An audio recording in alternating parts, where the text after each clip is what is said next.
Oh yeah! Good. Hey, donc, on va faire ça comme qu'on fait d'habitude. On va commencer avec notre petit chant qui vient de... Quel psaume donc? Psaume 19, hein?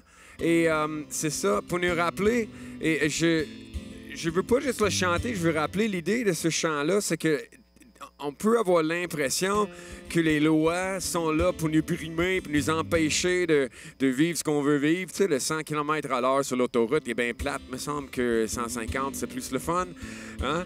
Et des choses dans le genre. Conduire à gauche, me semble, ça serait cool. C'est plus de défis. Non, mais... on peut repenser des règles qui sont là pour nous brimer, mais la loi de Dieu n'est pas là pour nous brimer. C'est pour nous donner le bonheur. C'est pour nous diriger d'une façon à ce qu'on peut avoir une vie longue et heureuse. Et le chant se veut un rappel que la loi, c'est pas juste de nous empêcher de faire des choses, de nous empêcher de nous faire mal. Donc, si vous avez un masque, vous pouvez chanter avec moi. Sinon, ben, vous pouvez... faites semblant à l'intérieur de votre bouche. Chantez sans ouvrir les lèvres, je ne sais pas. C'est bon? On y va? La loi de l'Éternel est parfaite. Elle redonne la force de vie. Les ordres de l'Éternel sont tous clairs et rendent sages les ignorants. Ce qu'exige l'Éternel est très juste et met la joie dans mon cœur. Tous ses commandements nous éclairent, elles permettent de voir clairement. Plus précieuse que l'or. Yeah, c'est douce que le miel. Yeah! Par elle, je suis averti et avantagé quand j'obéis. La crainte de l'Éternel est très belle et elle subsiste pour toujours. Les décisions de Dieu sont fondées, elles sont toutes justifiées. Plus précieuses que l'or, plus douce que le miel. Par elle, je suis averti et avantagé quand j'obéis. Une petite dernière fois. Plus précieuse que l'or, plus douce que le miel. Par elle, je suis averti et avantagé quand j'obéis.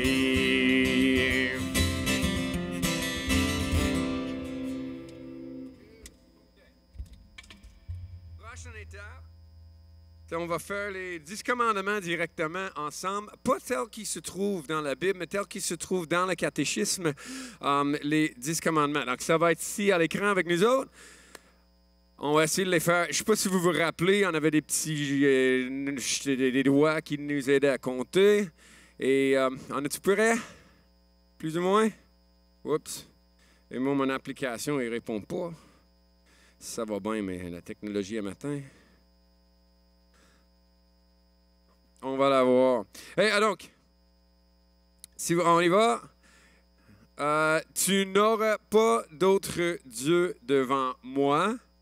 Tu ne te feras pas d'idole.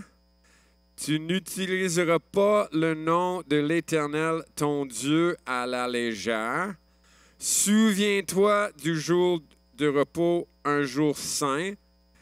Honore ton père et ta mère.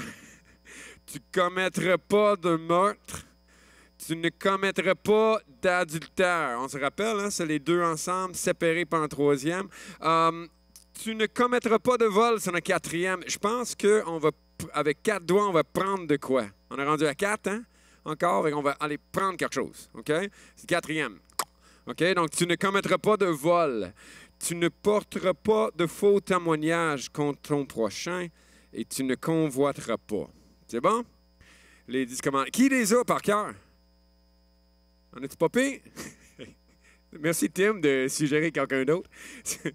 Moi, je retourne à l'école mardi. Ça va être ça. Alexis, tu l'as-tu? OK. On va faire un test. Viens-t'en ici en avant. Est-ce que tu ne vois pas l'écran? Tourne-toi, puis on va voir.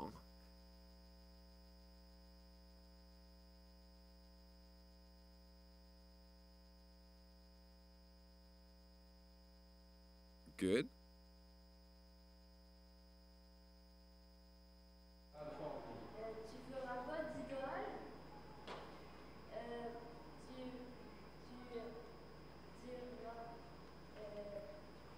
On peut l'aider avec les gestes.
Hey, good job!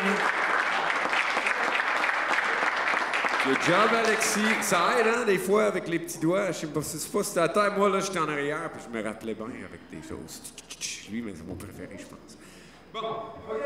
Et on va aller maintenant vers le catéchisme, que je veux vous rappeler, comme Jésus qui a pris un commandement, puis il est allé voir le fond du cœur avec ça, pour élargir un peu le sens, pour voir tout ce que ça peut vouloir dire. Mais le catéchisme fait pareil. Et on va passer des questions qu'on a fait jusqu'ici avec la nouvelle question qui est le 8e commandement.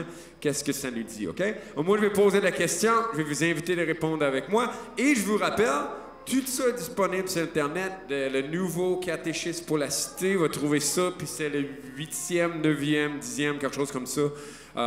Question, série. Tous les textes se trouvent là, d'autres outils. C'est le fun de pratiquer, de se rappeler à la maison. Donc, qu'ordonne Dieu dans les premiers, second et troisième commandements? Dans le premier commandement, Dieu ordonne de le connaître, car il est le seul vrai Dieu. Dans le deuxième, de fuir toute idolâtrie. Dans le troisième, d'utiliser son nom avec crainte et respect. C'est bon? Qu'ordonne Dieu dans les 4e et 5e commandements.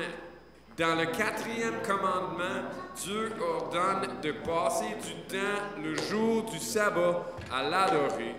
Dans le 5e, il ordonne d'aimer et d'honorer notre père et notre mère. Qu'ordonne Dieu dans le 6e, 7e et le 8e, qui est le nouveau pour cette semaine, commandement. Dans le 6e commandement, Dieu ordonne de ne pas faire du mal à notre prochain, de ne pas le haïr. Dans le 7e, il ordonne de vivre dans la pureté et la fidélité. Et dans le 8e, de ne pas prendre sans permission ce qui appartient à un autre. C'est bon? Good. On va revenir, puis je vais essayer de penser, de pratiquer ça quand on revient. C'est-tu Mathieu qui fait la méditation ce matin? C'est bon. Et la semaine passée, il n'y avait personne sur l'horaire. Je me suis rendu compte de ça en m'en revenant ce matin. Je me suis dit, ça va être intéressant. Bon, merci. Bon matin. Juste avant qu'on commence, évidemment, la petite méditation, comme on a l'habitude de le faire, je voulais qu'on prenne un petit temps d'annonce, un petit temps de prière. Ça me manque qu'on puisse prier en Église. Fait que je me dis pas parce qu'on fait un culte un peu différent qu'on n'a pas à prier ensemble. 3 petites annonces, il y en a que vous savez peut-être déjà. Premièrement, cet après-midi, le conseil, on se réunit pour justement voir la suite des choses cet automne, à quoi ça va ressembler, votre ministère des enfants, les groupes vie, il y a comme plein de choses qui sont comme juste devant nous, puis vous comprendrez que dans les circonstances, c'est pas toujours évident de prendre une décision. On aimerait ça juste dire, on revient comme à la normale, mais en tout cas, à moins que les directives du gouvernement changent radicalement cette semaine, on ne pourra pas. Fait que priez pour nous, qu'on ait la sagesse que si on ne veut pas juste prendre des décisions pour prendre des décisions, on veut que ça puisse nous servir comme Église, comme communauté. Fait que de voir, parce que c'est pas une question de bien ou de mal, là. On peut faire telle chose ou ne pas faire telle chose, mais c'est comment est-ce que ça va, dans le fond, être facile pour nous ou rendre ça plus simple, plus accessible, de pouvoir vivre un semblant de vie d'Église quand même à travers ça. Deuxièmement, je voulais juste pouvoir vous annoncer, je vais le mettre sur Facebook et tout, là, mais les funérailles pour le frère et pour la mère de notre sœur Pierrette Savard vont avoir lieu le 12 septembre prochain, samedi le 12 septembre prochain, à 14h à l'église, je m'étais l'été écrit, l'église Saint-André. Donc, si je ne me trompe pas, c'est dans le coin de Shawinigan. Donc, en tout cas, si vous avez à cœur de pouvoir aller les soutenir à travers ça, c'est pas parce qu'on voit moins les gens que les gens vivent plus de choses. Hein. Fait qu'il va y avoir là, les funérailles de son frère et de sa mère qui vont être faites en même temps. Et finalement, comme vous savez peut-être, pour notre sœur Yolène, au niveau de sa santé, là, le diagnostic de cancer généralisé, les nouvelles là, que j'avais encore ce matin, c'est que ça commence là, à descendre tranquillement. Fait qu'on puisse prier pour elle, de penser à elle à travers ça, même si ça va être de moins en moins facile, j'imagine, de la voir. Peut-être qu'elle ne pourra plus se déplacer, venir ici, etc. Mais qu'on puisse quand même penser à elle dans nos prières. Si vous la connaissez bien, lui téléphoner, envoyer un petit mot d'encouragement à travers ça. C'était pas mal les annonces pour aujourd'hui. Je propose peut-être juste de prendre quelques minutes qu'on puisse se courber ensemble, prier pour ces sujets-là, et après ça, on aura la méditation. Donc, Seigneur notre Dieu, toi qui règnes dans les cieux, toi qui es souverain sur toute cette terre, sur tout cet univers, Seigneur, on vient devant toi avec plaisir ce matin. Merci pour tous les frères et sœurs qui sont là, qui continuent de se rassembler malgré les inconforts, malgré les complications que ça représente, Seigneur. C'est le fun qu'à chaque semaine, il y ait des nouveaux visages qui s'ajoutent. Père, bénis ton Église, je t'en prie. Toi qui l'as construit depuis maintenant 2000 ans, continue de faire ton œuvre au milieu de nous, ton œuvre qui nous dépasse, on ne comprend pas toujours comment, pourquoi, mais à travers ça, on veut te faire confiance pour te suivre par la foi. Aide-nous cet après-midi, je t'en prie, dans les décisions qu'on a à prendre pour le bien de cette Église, pour les prochains mois. On te prie, Seigneur, de guider nos autorités dans les décisions qu'eux-mêmes ont à prendre et que ça puisse être le plus simple possible, de se rassembler, de continuer de vivre la foi ensemble. Parce que tu as voulu que la foi soit quelque chose de collectif et pas simplement quelque chose d'individuel. Donc, Seigneur, aide-nous à pouvoir essayer de bien appliquer les principes de ta parole à travers tous ces temps qui sont un peu incertains. Seigneur, on veut penser aussi à notre sœur Pierrette Savard et à toute sa famille là, qui vit ses deuils, qui étaient proches un de l'autre, de son frère, de sa mère. Seigneur, je sais qu'actuellement, elle est beaucoup dans tous les préparatifs de funérailles, qu'elle est très occupée là-dedans, que le travail aussi, c'est demandant pour elle. À travers tout ça, je te prie de lui donner ton repos, qu'elle puisse trouver sa force en toi, sa joie en toi, malgré les circonstances qui sont difficiles. Et comme Église, Seigneur, aide-nous, je t'en prie, à être solidaires de ça, qu'on puisse montrer la compassion, malgré qu'on voit moins les gens. C'est facile des fois de se sentir moins concerné. Mais Seigneur, tu l'as placé dans cette Église et aide-nous à prendre nos responsabilités entre frères et sœurs, de prendre soin, d'aimer selon ce que tu vas pourvoir. Et finalement, Seigneur, on veut prier pour notre sœur Yolène qui vit des moments difficiles, des moments souffrants dans son corps. Seigneur, on a des choses précises qu'on aimerait te demander pour elle, mais on ne connaît pas ta volonté. Donc, premièrement, Seigneur, que ta volonté soit faite, mais certainement ce que notre cœur aimerait la voir être soulagée du mal qui actuellement la ronge, toute cette douleur qui la fait souffrir. Seigneur, garde son cœur en paix. Vraiment, apaise-la en toi. Rencontre-la toi-même d'une manière particulière. Prépare-la pour ce grand voyage où tu vas venir la chercher. On ne sait pas quand, Seigneur, toi tu le sais. Et nous aussi, comme Église,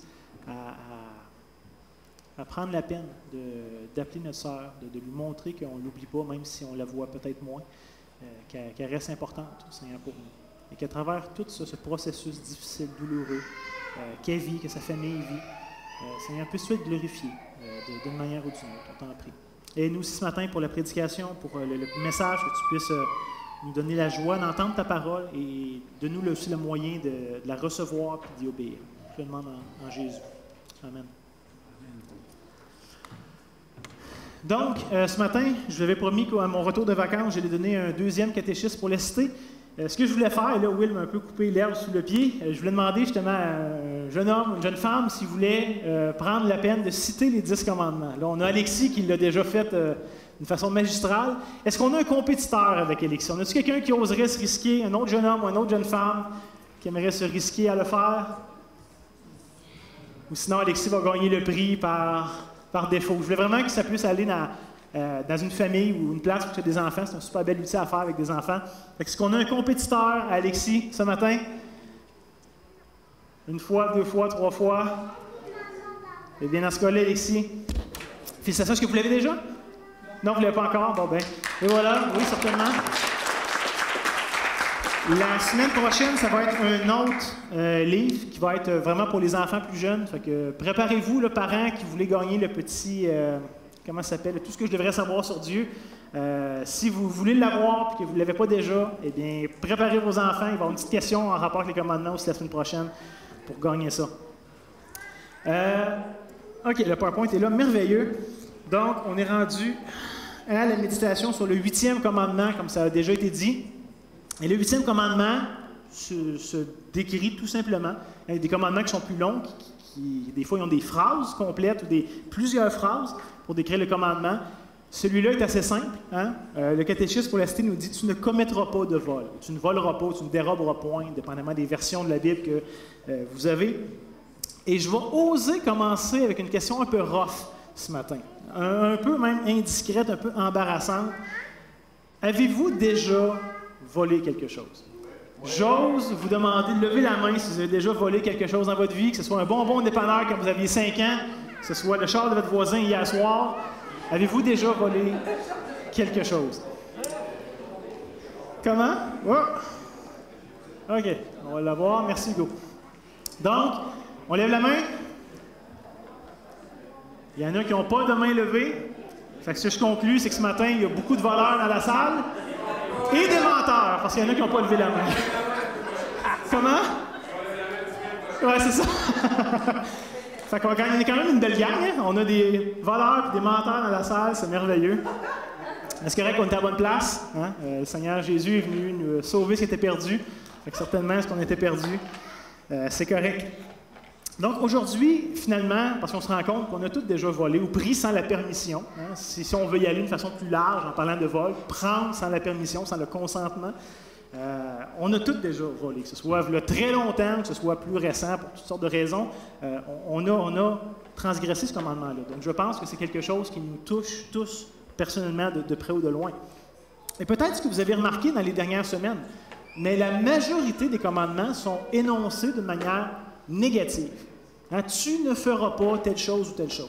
Ce pas tous les commandements qui sont comme ça, mais la majorité ou la plupart sont présentés de manière négative, en nous disant qu'est-ce qu'il ne faut pas faire. Mais à toutes les fois, ça ne sous-entend pas juste qu'il ne faut pas faire la chose qui nous est présentée. Ça nous pointe quand même vers autre chose. Parce que Dieu ne veut pas juste qu'on ne fasse pas le mal, Dieu veut qu'on fasse le bien. Hein? N'est-ce pas? Quelques exemples. Par exemple, Dieu nous dit de ne pas se faire d'idole. On a déjà parlé d'idolâtrie, du veau d'or, on en a déjà parlé ensemble il y a quelques semaines. Fait que Dieu ne dit pas juste « faites pas d'idole, ça c'est mal, arrêtez de faire ça ». Est-ce que ça serait correct de juste dire « ben moi j'adore pas de faux dieux sans adorer le vrai Dieu ». Non, on comprend que ça pointe, la forme positive du commandement nous dirait « adore le vrai Dieu, adore-le convenablement ». On en a tous déjà discuté. Hein, le 6e commandement qui nous dit « tu ne commettras pas de meurtre ». Hein, tu ne tueras point. Donc, on sait que c'est mal. Ça proscrit d'ôter la vie à notre prochain. Mais si on fait juste dire « j'ai pas tué personne », est-ce que ça accomplit l'idée de Dieu? Hein, il y a un aspect positif dans tout ça qui nous dit finalement qu'on devrait honorer L'être humain créé l'image de Dieu. Fait que c'est pas juste de ne pas prendre sa vie, mais c'est de lui donner une certaine valeur. C'est d'agir envers lui avec considération. Donc, voyez-vous, il y a un aspect négatif, mais si on accomplit l'aspect négatif, ça ne veut pas dire qu'on accomplit nécessairement l'aspect positif. Je peux ne pas tuer mon prochain sans lui donner aucune valeur, sans l'élever, sans chercher son bien. Et le commandement est incomplet si je ne fais juste pas le tuer. Vous comprenez le principe. Donc, chacun des commandements a un aspect positif, un aspect négatif. Donc, selon vous, ce serait quoi l'implication positive du 8e commandement? C'est assez simple. Dans sa forme négative, tu ne voleras pas. Tu ne prendras pas ce qui n'est pas à toi. Ça, c'est simple, on comprend. Mais qu'est-ce que ça pointerait de manière positive, vous pensez? Est-ce qu'il y a quelqu'un qui veut se risquer? Monsieur Clermont. OK, oui, certainement. Ça en fait partie. Mais j'oserais même aller plus loin, quelque chose d'encore plus engageant que ça. Annie? Oui, exactement. C'est exactement ça. D'être généreux avec ce que tu as. On va relire ensemble l'énoncé du petit catéchisme pour la citer, parce que Will donne toujours la réponse pour enfants, qui est super bien, qui est plus courte, plus facile à apprendre. Mais moi, je donne la version pour adultes, qui a souvent quelques petites nuances de plus. OK, regardons ça ensemble. Ça, c'est la version pour enfants. Dans le 8e commandement, Dieu nous demande de ne pas prendre sans permission ce qui appartient à un autre. Fait que ça, c'est tu ne voleras pas. Ça, c'est la forme négative du commandement. Mais regardez la forme positive maintenant. La deuxième partie, ça ajoute en disant de ne pas prendre sans permission ce qui appartient à un autre, virgule, ni de priver quelqu'un du bien dont il pourrait bénéficier de notre part, lorsqu'on est dans la mesure de pouvoir le donner. Vous comprendrez. Donc, si la Bible nous présente pas juste de ne pas prendre ce qui est à l'autre, mais de chercher à pourvoir aux besoins des autres, d'être généreux de ce que Dieu nous donne ou qu'il nous prête. Hein, on est des intendants. Et Paul, en Romains 13, verset 9, va dire ça, va résumer la loi finalement en pointant dans ce sens-là. Il va dire, en effet, les commandements, et là vous comprendrez ici qu'il parle des 10 commandements de façon plus précise, puisqu'il va en nommer quelques-uns. Il donne des exemples. Tu ne commettras point l'adultère, tu ne tueras pas, tu ne déroberas pas, qui est notre commandement ce matin. Tu ne convoiteras pas. Et tout ce qu'il peut y avoir encore se résume dans cette parole, qui est « Tu aimeras ton prochain comme toi-même ». Ça résume tous les commandements. Fait que pas juste de ne pas faire le mal, mais d'aimer, de faire ce qui est bien. Et Paul, évidemment, vous le savez, il n'a rien inventé. Ce n'est pas Paul qui a donné ce concept-là pour la première fois. C'est Jésus. Hein, par exemple, en Matthieu, chapitre 22, les versets 37 à 40, on lit, puisque quelqu'un est venu voir Jésus en disant « Bon maître, c'est quoi le plus grand des commandements? » Et on connaît la réponse. Hein, Jésus lui répondit « Tu aimeras le Seigneur ton Dieu de tout ton cœur, de toute ton âme, de toute ta force, et de toute ta pensée. » C'est le premier, le plus grand commandement. Et Jésus se permet de dire, et voici le deuxième, qui est tout aussi important que le premier. Et voici le second qui lui est semblable. Tu aimeras ton prochain comme toi-même. Et Jésus ajoute là-dessus, de ces 2 commandements découle toute la loi et tous les prophètes. Donc, pour accomplir tous les 10 commandements qu'on regarde cet été, aime Dieu de ton cœur, de toute ta force, de toute ta pensée, et aime ton prochain comme toi-même. Donc, tu ne voudrais pas être volé, vole pas. Tu voudrais recevoir de l'aide, ou tu voudrais que quelqu'un démontre de la générosité envers un besoin que tu as, eh bien, fais-le aussi. C'est essentiellement ici ce qui nous est dit. Donc, les enfants, avec le temps qui nous reste ce matin, j'aimerais juste parler rapidement avec vous, dans votre contexte. Comment ça s'applique pour vous, le 8e commandement? Pour les adultes, je vous invite à aller voir la prédication qui a été mise en ligne. On parle de long et en large du vol dans ses formes grossières, dans ses formes très subtiles, dans ses formes même, je dirais, acceptées dans la communauté, dans la société. Et on parle de comment tout ça intervient avec le 8e commandement. Mais ce matin, je veux que ce soit pour les enfants. Les enfants, ce matin, pouvez-vous me donner des exemples de manière qu'on pourrait briser le 8e commandement? Comment on pourrait faire ça? Alexis, comment tu ferais ça, toi, briser le 8e commandement?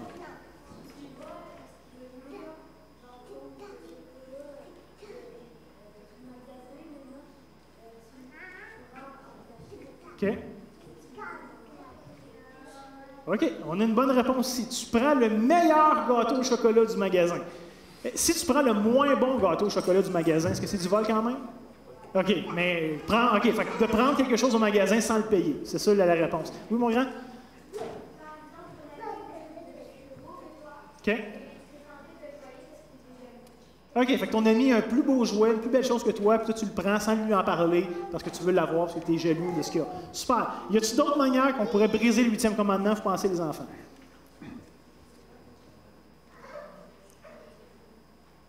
Non, ça fait pas mal le tour. Oh, oui? Oh, Christophe, excuse-moi, je t'ai pas vu.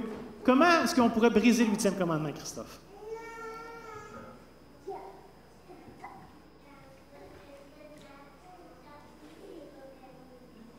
J'ai pas entendu.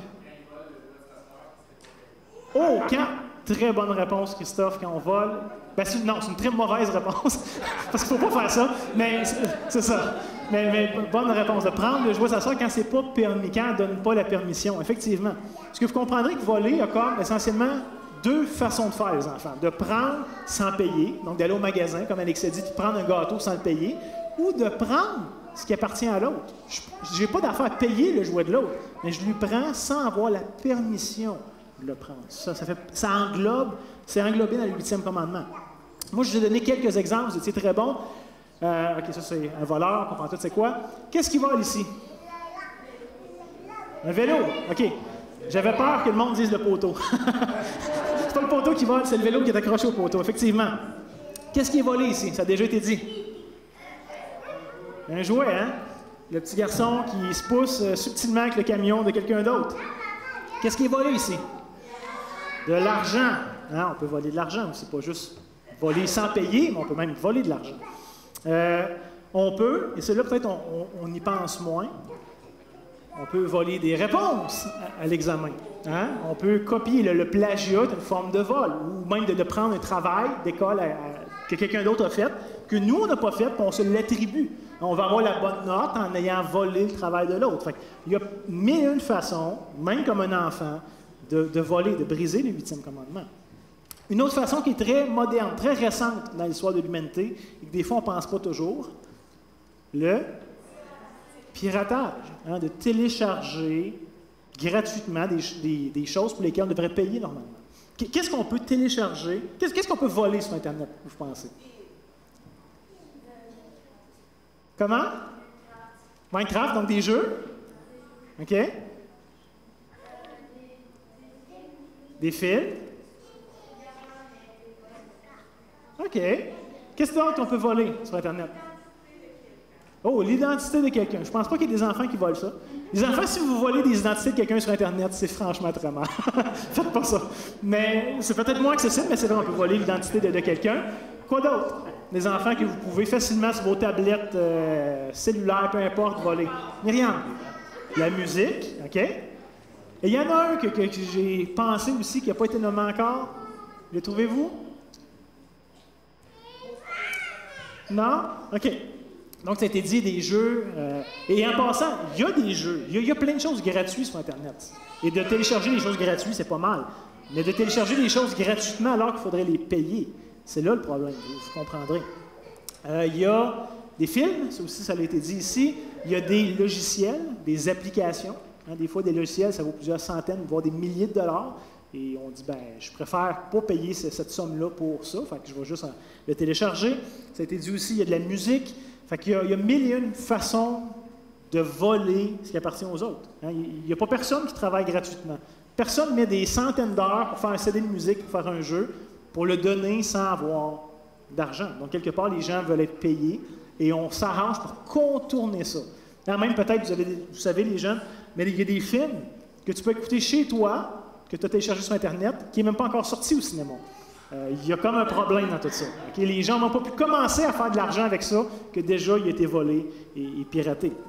Fait que tout ça est une forme ou une autre de vol. C'est pas parce que c'est électronique, que c'est pas quelque chose de physique qu'on vole, que c'est pas du vol pour autant. On prend ce qui appartient à quelqu'un d'autre et on le prend sans payer finalement.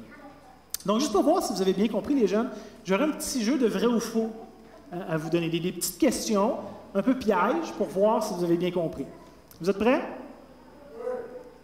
C'est qui lui? C'est pas ça la question en passant. C'est qui lui? Robin des Bois. Connaissez-vous l'histoire de Robin des Bois? Oui. Qu'est-ce qu'il fait Robin des Bois, essentiellement? Il vole les riches pour les donner aux pauvres. C'est ça, il vole les riches pour les donner aux pauvres. Fait qu'on peut dire, ben, c'est bien ça, c'est une bonne chose. Ma question pour vous, c'est Est-ce que si je vole quelqu'un de riche, c'est moins grave?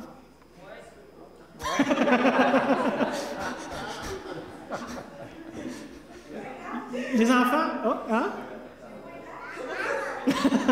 Oui, c'est ça. Les enfants, est-ce que de voler quelqu'un de riche, c'est moins grave? Parce que lui, il a beaucoup, beaucoup d'argent, fait que c'est moins grave si on le vole? Oui ou non? Vrai ou faux? Vrai, faux, c'est pas trop? Faux. De voler quelqu'un de riche, ça reste du vol. Hein? De voler quelqu'un qui a des milliards de dollars, puis tu lui voles juste 5 sous, tu n'as pas volé beaucoup, mais tu as volé quand même, si ça ne t'appartenait pas.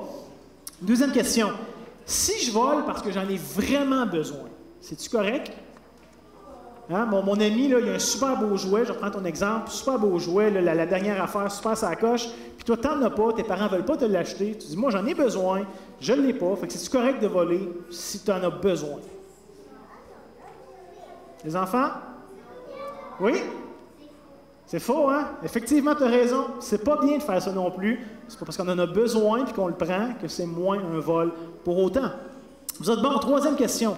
Est-ce que je peux juste voler des gens que je connais pas? Hein? C'est sûr que si tu voles papa, maman, puis tes amis, puis tout, c'est pas trop le fun pour eux. Mais si tu voles quelqu'un que tu connais pas, c'est-tu correct, ça?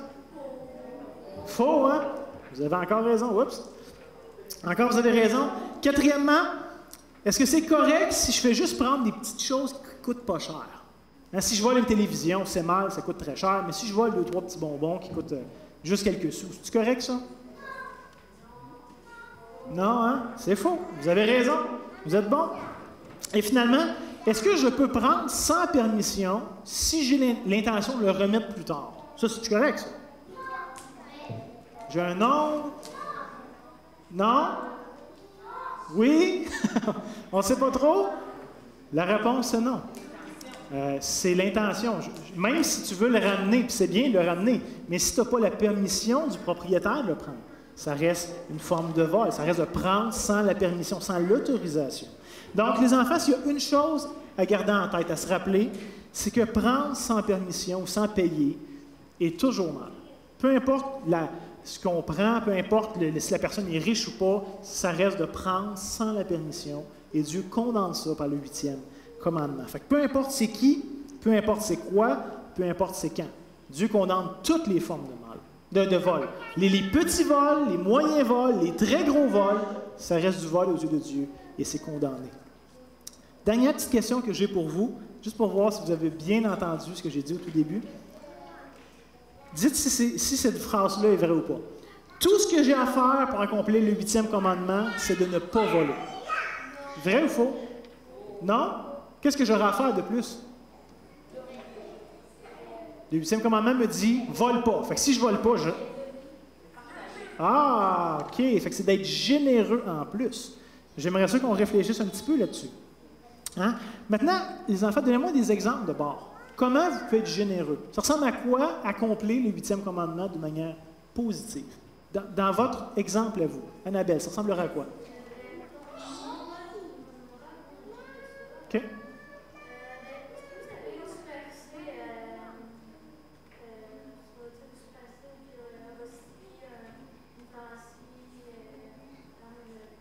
Ouais. Projet 2 ponts, ouais.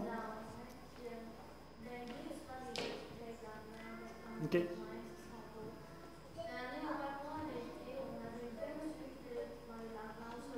OK.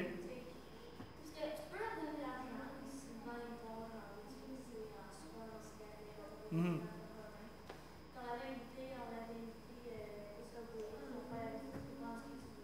OK. OK.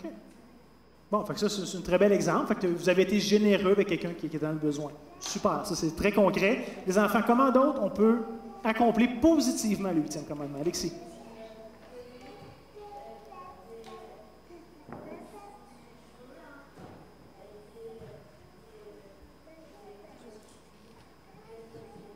OK. Fait que, mettons, donner le meilleur gâteau au chocolat du magasin que tu as payé. Ça, ce serait une bonne chose. OK, ça, c'est bien. Tu avais une réponse?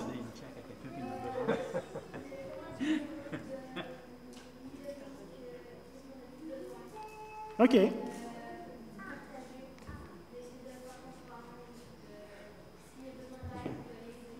OK. Fait que de chercher à essayer de voir les besoins des gens autour de nous. Super bien. Myriam, on va terminer avec toi.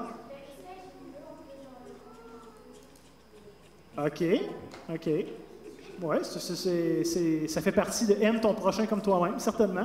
Tu as bien raison de complimenter et être généreux dans nos paroles. Hein? C'est très bien. Moi, j'avais quelques petites idées pour vous, de façon très concrète, les jeunes. Hop. Partager son lunch. Hein? Des fois, il peut y avoir un aimé à l'école qui oublie son lunch, qu'il n'y en a pas pour toutes sortes de raisons, puis de lui partager. On n'est pas obligé de tout donner son lunch, mais on peut partager avec lui, qu'on ait chacun quelque chose à manger. Oui? Ah, c'est vrai? OK. Bon, ben, coudonc. Oui, Paul? On peut-tu partager une claque à quelqu'un qui en aurait besoin? Je vais laisser ça à la discrétion de votre conscience. Fait qu'à l'école, on peut partager plein de choses avec nos amis. Pas des réponses d'examen, comme on l'a dit, mais on peut partager plein d'autres choses. On peut partager évidemment des jouets, ça a déjà été dit, avec des frères, des sœurs, des amis. On peut partager ce qu'on a, soit de trop, hein, tu disais, si on en a de trop, qu'on n'en a plus besoin, on peut le donner à quelqu'un d'autre. C'est une excellente façon de faire. Et comme un peu Myriam le mentionnait, d'une façon plus générale encore, de pas juste chercher à être généreux, mais plus général, on peut aider un ami quand il s'est fait mal. Hein? Cette idée-là de tu aimeras ton prochain comme toi-même, qui accomplit toute la loi. Fait qu'il n'y a pas juste le fait d'être généreux avec nos biens, mais d'être généreux de notre temps, d'être généreux de toutes sortes de façons. Donc, comme vous voyez, les enfants, le 8e commandement peut quand même être assez difficile à bien remplir. Parce que des fois, on peut avoir le goût de voler quelque chose de notre ami, puisqu'on est jaloux, toutes sortes de choses. Ça peut être vrai, mais la réalité, c'est que ce n'est pas toujours facile d'être généreux. Même si on ne vole pas, c'est pas toujours facile d'être généreux, de donner nos choses à nous, à quelqu'un qui en aurait besoin. Hein, ça nous coûte quelque chose de le faire. Donc, régulièrement, finalement, peut-être qu'on brise le 8e commandement de Dieu. Que ce soit parce qu'on vole ce qui ne nous appartient pas, qu'on prend sans la permission, ou juste par le fait qu'on n'est pas aussi généreux qu'on devrait être. Et donc, on brise cette loi-là. Mais la parole de Dieu nous dit que si on regrette, si on se repent, hein, c'est-à-dire qu'on regrette, on voit ce qu'on fait comme mal, c'est mal que j'ai volé tel jouet, ou que c'est mal que je n'ai pas été généreux comme j'aurais pu, eh bien, Dieu nous dit qu'on peut lui demander pardon, qu'on peut prier et qu'on lui dit qu'on regrette. Et la Bible nous dit que Dieu pardonne ceux qui se tournent vers lui pour leur demander sincèrement pardon. Donc, le fait qu'on ait brisé la loi est une mauvaise nouvelle, mais le fait qu'on peut se tourner vers Dieu et qu'il veut nous pardonner est une bonne nouvelle.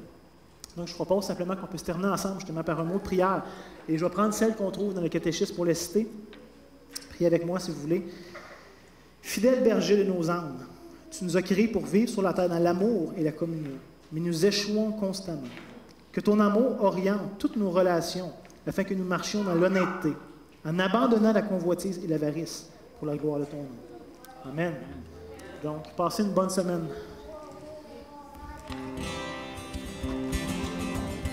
Bon, juste avant de partir, on va chanter notre chant sur temps, lui rappeler que la loi de Dieu est une bonne chose. Je vous rappelle qu'on est supposé mettre un masque si on veut chanter. De toute façon, il faut le mettre pour sortir. Après, bon, on y va? La loi de l'Éternel est parfaite, elle redonne la force de vie.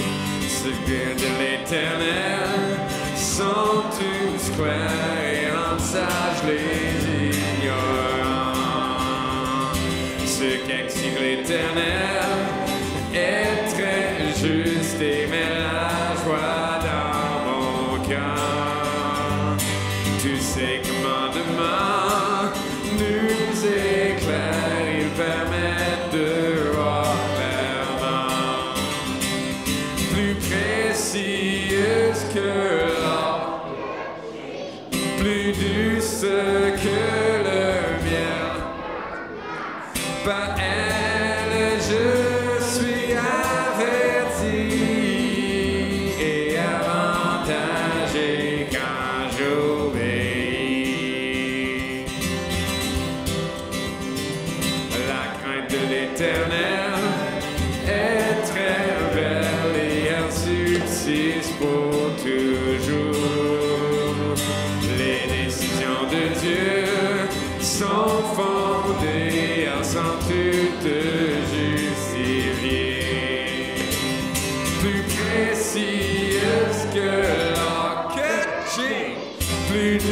douce que le miel. Miam, miam. Par elle, je suis averti et avantagé quand j'obéis. Bon dimanche à vous. Je vais rappeler ce bout-là. Vous sortez pas.